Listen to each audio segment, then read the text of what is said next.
Hello everyone, welcome to my YouTube channel Jubin Kalita vlogs. আৰু আজি হৈছে 4 বহাগ আৰু 4 বহাগত আমাৰ ইয়াত বিহু বুলি গমে পাই আগতে মই ভিডিও বনাইছো আৰু এইবাৰো 4 বহাগত আমাৰ ইয়াত বিহু আৰু আজি এটা বিহু আৰম্ভ হ'বই আৰু বলক তো বিহু আৰম্ভ হোৱাৰ আগত আমাৰ মৰমৰ জুবিন দাক শ্ৰদ্ধাঞ্জলি জনোৱা হৈছে সকলোৱে দাদাৰ ফটোখন চাই মনোমুগ্ধ হৈ পৰিছে ভাবি চালে বিশ্বাসে নহয় দাদা যে আমাৰ মাজত নাই কিন্তু এয়াই সত্য দাদা সঁচাকৈ আমাৰ মাজত নাই তো অতি সোনকালে যেন দাদাই ন্যায় পায় তাৰে কামনা কৰিলো দাদাৰ অবিহনে যেন সকলো আধৰুৱা হৈ গৈছে তথাপিও আমি অসমীয়াৰ পৰম্পৰা ৰক্ষা কৰি ইয়াৰ মাজেৰে দাদাক জীয়াই ৰাখিব লাগিব জয় জুবিন দা আৰু এতিয়া মুকলি বিহু উদ্বোধক ডাঙৰীয়াক আদৰিছো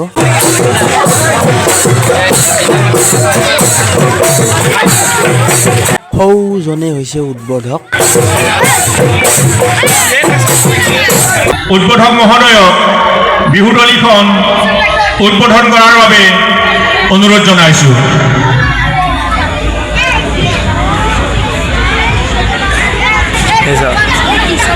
বাইৰে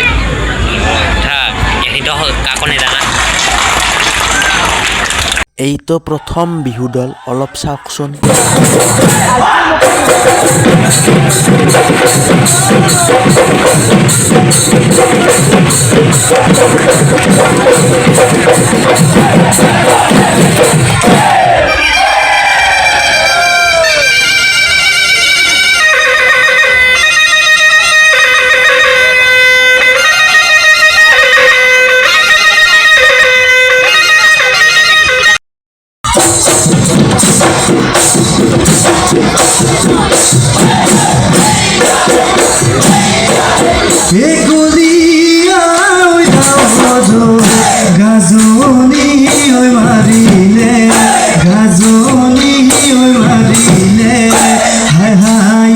এইটো হৈছে মইনাজান বিহুৱা দল আমাৰ ওচৰৰে হয়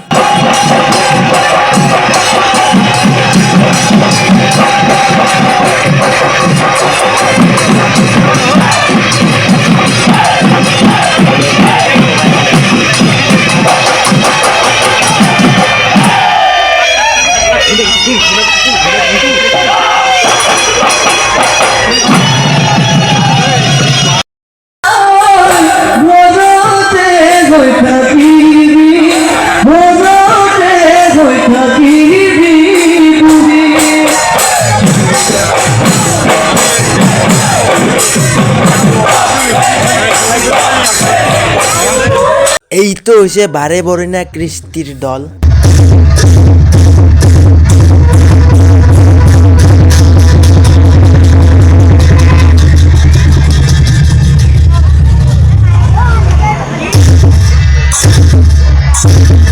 এইটো বন্যা গাওয়াটো বস্তু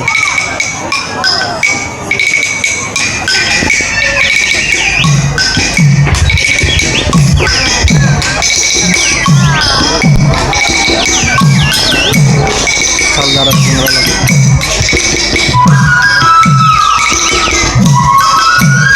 কাৰবা জানে না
মুকলি বিহু শেষ হ'ল আৰু এতিয়া আৰম্ভ হ'ল ডান্স।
অৱশেষত আহি পালে নিমন্ত্ৰিত কণ্ঠশিল্পী লুইত জিচাং আৰু এজনী ছোৱালী আছে ৰীনা দাস, দেখাব পাৰিব অলপ পিছত।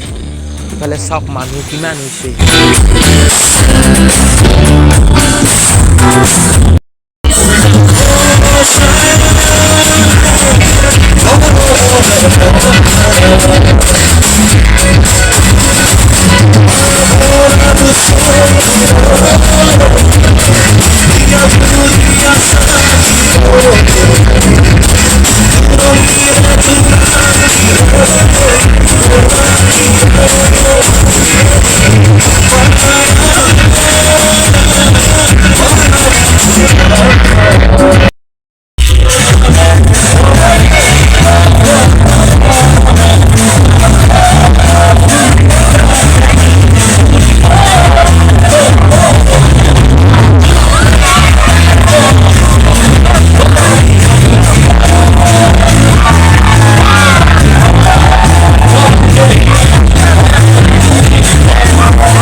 ৰীনা দাস মঞ্চত উঠাৰ লগে লগে বৰষুণ আহি গ'ল। চাওক না, তথাপিও মানুহ কমা নাই। বৰষুণত জিকি হ'লেও নাচি আছে।